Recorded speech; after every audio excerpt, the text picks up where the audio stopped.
Welcome to appleguide.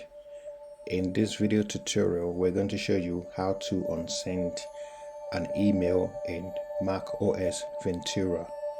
Here is a composed email.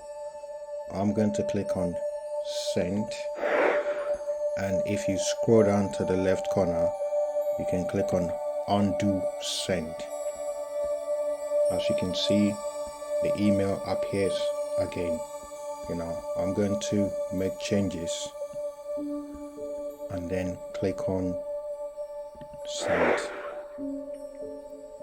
You only have 10 seconds to make changes.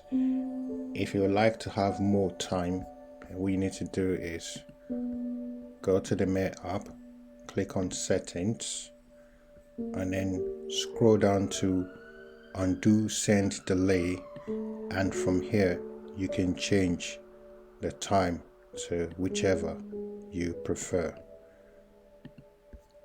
This is how you unsend an email in Mac OS Ventura.